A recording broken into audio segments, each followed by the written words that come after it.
సెక్రటేరియట్కు ఒకవైపు డాక్టర్ బాబాసాహెబ్ అంబేద్కర్, ఒకవైపు బిర్లా మందిర్లో వెంకటేశ్వర స్వామి ఆలయం, మరొక వైపు అమ్మవారు, మరొక వైపు మస్జిదు, చర్చు, అంత పవిత్రమైనటువంటి సెక్రటేరియట్లో కూర్చొని నిజాలు దాచి అబద్దాలు మాత్రమే మాట్లాడాడు ఆ పొగరులేటి మంత్రి.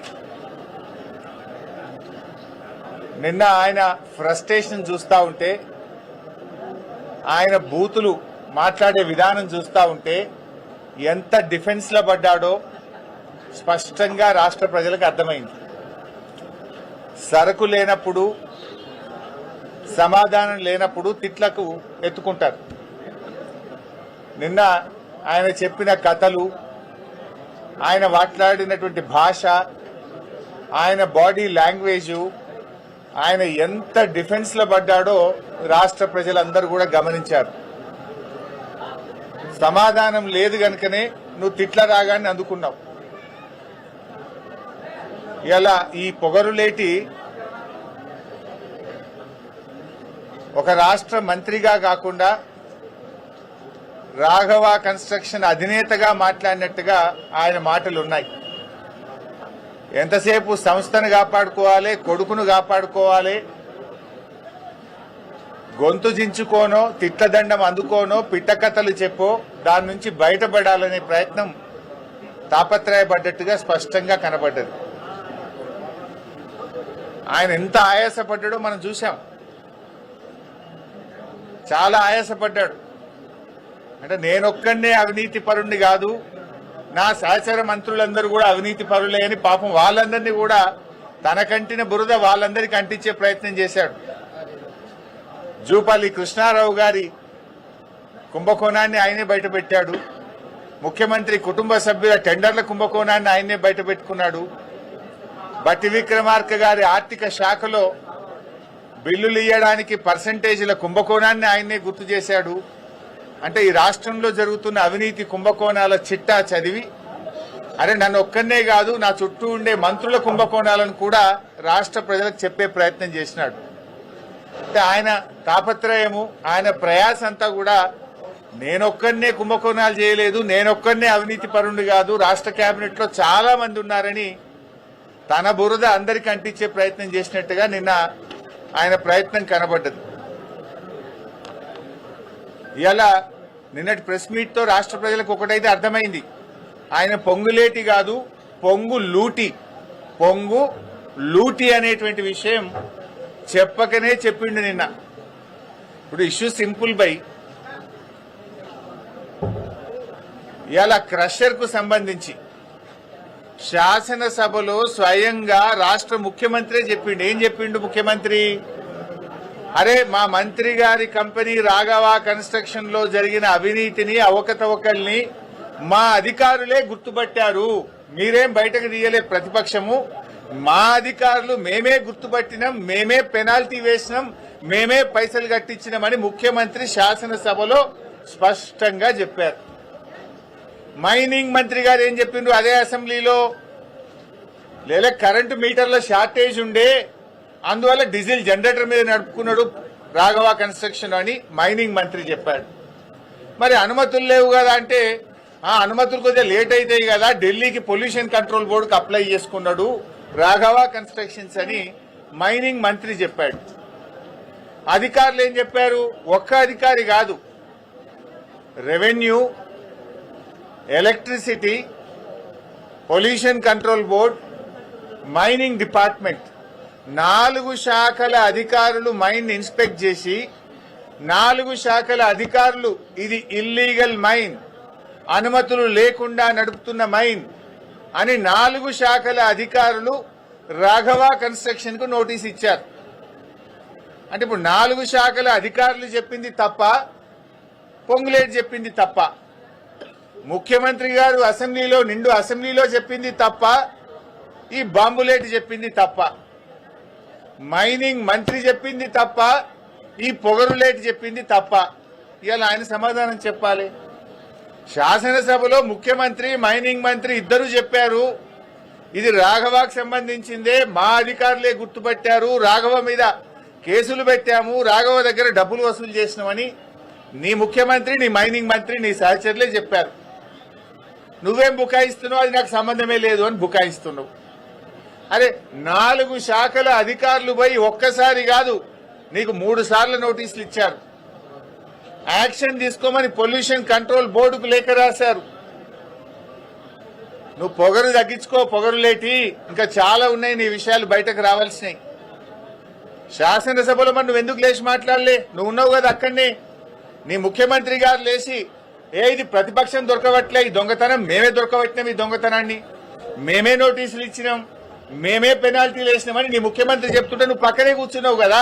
ఇది నాది కాదు అని అసెంబ్లీలో నువ్వు ఎందుకు లేచి నిలబడి చెప్పలేదు? నీ మైనింగ్ మంత్రే లేచి రాఘవకు అనుమతులు లేవు, రాఘవ అనుమతుల కోసం ఢిల్లీకి అప్లై చేసిందని చెప్తే అసలు రాఘవకు మైనే లేదని నువ్వు అసెంబ్లీలో లేచి ఎందుకు చెప్పలేదు? నువ్వు అసెంబ్లీలో ఉన్నావు కదా, నా పక్క సీట్లనే కూర్చున్నావు కదా, మరి ఆ రోజు ఎందుకు లేవలేదు? 12 రోజులకు గుర్తొచ్చిందా నీకు మైన్ లేదని? ఇదంతా బుకాయించే ప్రయత్నం, మసిబూసి మారేడుగా చేసే ప్రయత్నం. ఆ మైన్ నీది కాకపోతే అక్కడ కంటైనర్ మీద రాఘవ కన్స్ట్రక్షన్ అనే పేరు ఎందుకున్నది? ఆ కంటైనర్ మీద కాంగ్రెస్ పార్టీ జెండా ఎందుకు పెట్టిండ్రు? బీఆర్ఎస్ పార్టీ బయటకు తీయంగానే ఆ రాఘవ కన్స్ట్రక్షన్ కు పెయింటింగ్ వేసి కనబడకుండా ఎందుకు చేసిండ్రు? కాంగ్రెస్ పార్టీ జెండా ఎందుకు బీకేసిందో సమాధానం చెప్పాలి కదా. నువ్వు నీ కంటైనర్ మీద నీ పేరుంటది, మీద కాంగ్రెస్ పార్టీ జెండా ఉంటది. పొల్యూషన్ కంట్రోల్ బోర్డులో నోటీస్ ఇస్తే, మైనింగ్ డిపార్ట్మెంట్ నోటీస్ ఇస్తే నీ ఉద్యోగి రిసీవ్డ్ అని సంతకం పెట్టి డేట్ వేసి ఫోన్ నంబర్ పెట్టి రాసిచ్చిన డాక్యుమెంటే కదా నేను అసెంబ్లీలో చూపించింది. మరి ఇప్పుడు చెప్పు, ఎవరు తప్పు? ముఖ్యమంత్రి తప్ప? చెప్పు, నా ముఖ్యమంత్రి అబద్ధం చెప్పిండు అసెంబ్లీలో అని చెప్పు, మైనింగ్ మంత్రి అబద్ధం చెప్పిండు అసెంబ్లీలో అని చెప్పు. నువ్వు కూడా అసెంబ్లీలో ఉన్నావు కదా, ముఖ్యమంత్రి మాట్లాడేటప్పుడు, మైనింగ్ మంత్రి మాట్లాడేటప్పుడు నువ్వు అసెంబ్లీలో కూర్చున్నావు. నువ్వు ఎందుకు నోరు మెదపలేదు? ఎందుకు నాకు మైన్ లేదని అసెంబ్లీ సాక్షిగా చెప్పలేదు? అంటే నువ్వు బుకాయిస్తున్నావు, ఈ బాంబులేటి అబద్దాలు చెప్తున్నాడు. నువ్వు ఆ మైనింగ్ లో పొంగు లూటీ చేసినావు అనేటువంటిది ఇలా రాష్ట్ర ప్రజలకు అర్థమైంది. నువ్వు ఆ రోజే చెప్పాలి కదా. అదేవిధంగా నాదర్గుల్ భూముల విషయం, ఆ బీఆర్ఎస్ టైంలో రిజిస్ట్రేషన్ అయిందని ఒక చిల్లర కథ చెప్తున్నావు. నేను అందుకే చెప్పిన, నిజాలు దాచి అబద్దాలు మాత్రమే మాట్లాడినావని. నిజమేంటిది? 2016లో ఈ భూములను నిషేధిత భూముల జాబితాలో పెట్టింది బీఆర్ఎస్ ప్రభుత్వం. ఆనాటి ఆర్డీఓ గారు ఈ భూములు కొల్లగొట్టే ప్రయత్నం చేస్తే 2016లో 22A కింద పెట్టి నిషేధిత జాబితాలో పెట్టి ఈ భూములను కాపాడింది నాటి బీఆర్ఎస్ ప్రభుత్వం. ఆ తర్వాత ఆ కంపెనీలు హైకోర్టుకు పోతే 2022లో ప్రభుత్వం బలమైన వాదనలు వినిపించి హైకోర్టులో కూడా ఆర్డీఓ గారి నిర్ణయం సరి అయిన నిర్ణయం, ఈ భూములు సీలింగ్ భూములు అని హైకోర్టు సింగిల్ బెంచ్ లో కూడా ఉత్తర్వులు తెప్పించింది బీఆర్ఎస్ ప్రభుత్వం. ఆ తర్వాత డివిజన్ బెంచ్ కూడా కంపెనీలు పోతే హైకోర్టు డివిజన్ బెంచ్ లో కూడా ఆనాటి రెవెన్యూ డిపార్ట్మెంటు అధికారులు అద్భుతంగా వాదనలు వినిపించి ఇవి సీలింగ్ భూములే, అమ్మిన వారి మీద కొన్న వారి మీద క్రిమినల్ చర్యలు తీసుకోవాలని చెప్పి హైకోర్టు డివిజన్ బెంచ్ నుంచి కూడా జడ్జిమెంట్ తెప్పించింది బీఆర్ఎస్ ప్రభుత్వమే. ఇవి ఎందుకు దాస్తున్నావు? ఆనాటి ఆర్డీఓ ఇవి సీలింగ్ భూములని నిషేధిత భూములా పెట్టింది బీఆర్ఎస్ ప్రభుత్వం కాదా? సింగిల్ బెంచ్ దగ్గర కోర్టులో కేసు గెలిచింది బీఆర్ఎస్ ప్రభుత్వం కాదా? డివిజన్ బెంచ్ లో ప్రభుత్వ పక్షంగా ఇవి సీలింగ్ భూములని కేసు గెలిచింది బీఆర్ఎస్ ప్రభుత్వ హయాంలో కాదా? దీనికి ఎందుకో సమాధానం చెప్పవు. నిన్న మంత్రి గారు ఒక మాట అన్నాడు, ఈ భూములు మేము సుప్రీంకోర్టులో వచ్చిన తర్వాత మా ఆర్డీఓ గారు సుప్రీంకోర్టులో ఫైల్ చేసిండు అన్నావు. ఏమన్నాడు? ఇవి గవర్నమెంట్ భూములే అని సుప్రీంకోర్టులో మేము ఫైల్ చేసినాము, మా ఆర్డీఓ ఫైల్ చేసిండు అని పొంగులేటి గారు అన్నారు. మరి గవర్నమెంట్ భూములే అయితే రోజుకొక పేరు ఎందుకు మారుతుంది బోర్డుల మీద? అక్కడ ఎందుకు ఆ కబ్జాదారులు బౌన్సర్లు పెట్టుకొని రాత్రింబవళ్లు కాపలా కాస్తుంటే ప్రభుత్వం మొద్దు నిద్రపోతుందా? 2.5 ఏళ్లుగా రెవెన్యూ మంత్రిగా ఆ భూమిని ఎందుకు స్వాధీనం చేసుకోలేదు అని అడుగుతా ఉన్నా. ఆడ రోజుకొక పేరు, ఒకనాడు కోహినూర్ వస్తుంది, తెల్లారి MEAL వస్తుంది, తర్వాత శిల్ప వస్తుంది, తర్వాత శిల్ప రాగానే అది మళ్ళీ రాత్రి పెయింటింగ్ పడుతుంది. శిల్పాలు ఎవరు ఉన్నారో తెలుసు కదా. ఆ తర్వాత ఏక్యూ స్క్వేర్ వస్తుంది, ఆ తర్వాత మళ్ళీ కోహినూర్ సింప్లెక్స్ వస్తుంది. ఎందుకు బోర్డుల మీద పేర్లు మారుతున్నాయి? ఏక్యూ స్క్వేర్ వెనుక నీ కొడుకున్నది నిజం కాదా? శిల్పాతో మీకు వ్యాపార సంబంధాలున్నాయి నిజం కాదా? పెడదామా, డాక్యుమెంట్లు బయట పెడదామా? శిల్పాతో రాఘవ కంపెనీకి ఇవాళ హైదరాబాద్ లో వ్యాపార సంబంధాలు ఉన్నాయా లేవా? ఏక్యూ స్క్వేర్ లో మీ కొడుకు భాగస్వామ్యా కాదా? నేను సింపుల్ ఒక మాట అంటున్నా, నువ్వే అంటున్నావు ఇది ప్రభుత్వ భూమి, మేము సుప్రీంకోర్టులో వేసినాము, మా ఆర్డీఓ వేసిండన్నావు. ప్రభుత్వ భూమి అయితే నీ హైడ్రా గడివిక్తుందా? ప్రభుత్వ భూములు కాపాడడానికి, చెరువులు కాపాడడానికే కదా హైడ్రా. వెళ్ళండి, నేను మంత్రి గారిని కోరుతున్న, నిజాయితీ ఉంటే, చిత్తశుద్ధి ఉంటే తక్షణమే ఆ కాంపౌండ్ వాళ్ళు తొలగించండి, బౌన్సర్లను, ఆ ఆక్రమణదారులపై క్రిమినల్ కేసులు పెట్టండి, అరెస్ట్ చేయండి, ఆ భూమిని ప్రభుత్వం స్వాధీనం చేసుకోండి, ఆ భూమిలో సాగు చేసుకున్న రైతులకు ఎంట్రీ ఇవ్వండి. 2.5 ఏళ్లుగా రెవెన్యూ మంత్రిగా మరి నువ్వేం చేస్తున్నావు? ప్రభుత్వ భూమి అని నిన్న చెప్పినావు కదా. If it is government land, why government is not taking action? As per the Land Ceiling Act, RDO is the custodian of the ceiling lands. Then what is that RDO is doing? What is that Hydra is doing? పేదోళ్ళ ఇండ్ల మీదకి శనివారం ఆదివారం పై రాత్రే కూలుస్తారు. High court స్టేలున్నా కూల్చే Hydraa ఇక్కడ a stay లేదు. In fact high court order ఉంది, ఇది గవర్నమెంట్ ల్యాండ్, ఇది సీలింగ్ ల్యాండ్ అని హైకోర్టు ఆర్డర్ ఉన్నా కూడా హైడ్రా ఎందుకు కళ్ళు మూసుకున్నది? హైడ్రా ఎందుకు యాక్షన్ తీసుకోవడం లేదు? దీనికి సమాధానం ఎందుకో చెప్పడు మంత్రి గారు. మంత్రి గారు, నువ్వు ఇదివరకు ఒకసారి బాంబులు పట్టే అని చెప్పి ఏడాది అర్థమైంది, నీ బాంబులన్నీ తుస్సు బాంబులే అయిపోయినాయి. నీ మాటలు విన్నాక రాష్ట్ర ప్రజలకు పొంగులేటి పొగరు దగ్గలేదు, నువ్వు పొగరులేటివి అనే విషయం స్పష్టంగా అర్థమైంది. నీ లూటీ మైనింగ్ లో నువ్వు పొంగు లూటివి అనే విషయం కూడా రాష్ట్ర ప్రజలకు స్పష్టంగా అర్థమైంది. ఇంకా చాలా ఉన్నాయి బయటకు వచ్చేది, ఏమిట్లకేమి రాలే, ఇంకా చాలా ఉన్నాయి. మేము స్ట్రైట్ గా అడుగుతున్నాం, ఇది ప్రభుత్వ భూమి అని ఎప్పుడైతే మీరు చెప్తున్నారో సెక్రటరియట్లో కూర్చొని, అది ప్రైవేట్ ఆధీనుల చేతుల్లో ఉంది. కమాన్, యూ హ్యాండ్ ఓవర్ ఇట్. హైడ్రాను పంపించు, కాంపౌండ్ వాళ్ళు డెమాలిష్ చేయి, ఆక్రమణదారులను, బౌన్సర్లను అరెస్ట్ చేయి, అక్కడ గవర్నమెంట్ భూమి అని పేరు పెట్టి చిత్తశుద్ధి నిరూపించుకో. నంబర్ 1.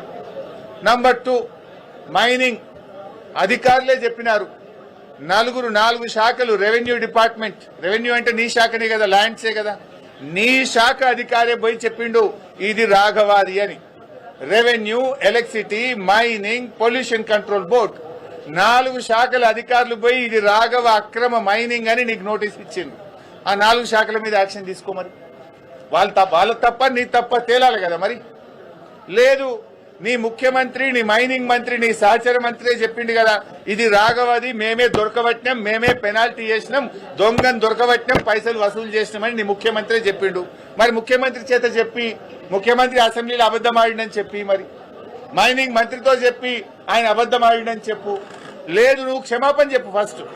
ముఖ్యమంత్రి, మైనింగ్ మంత్రి అసెంబ్లీలో లేచి రాఘవకు మీటర్లు దొరకలే కనుక డీజిల్ జనరేటర్ మీద నడిపిండు, అనుమతుల కోసం ఢిల్లీకి అప్లై చేసుకున్నాడు, రాఘవకు మన పొంగులేటికి సంబంధమే లేదు అని ముఖ్యమంత్రి అసెంబ్లీలో మాట్లాడిండు. మరి నువ్వెందుకు ఆ రోజు అసెంబ్లీలో మౌనంగా తల కిందికేసుకొని కూర్చున్నావు? క్షమాపణ చెప్పు. మరి ఆ రోజు నేను లేవలేదు అసెంబ్లీలో, నాకు అర్థం కాలేదని క్షమాపణ చెప్పు. మరి 12 రోజులకు ఎందుకో నీకు జ్ఞానోదయం అయింది? అన్ని ప్రజలకు అర్థమైపోయినాయి, this is all humbug drama. నువ్వు ఇవాళ పొంగులేటి కాదు, పొంగు లూటివి, నువ్వు బాంబు లేటివి, నువ్వు పొగరు లూటివి, ఇవన్నీ అబద్దాలు మాట్లాడుతున్నావు అనే విషయం స్పష్టంగా అర్థమైంది. నిజాయితీ ఉంటే ఇప్పటికైనా తప్పు నొప్పుకో, ప్రజలకు క్షమాపణ చెప్పు.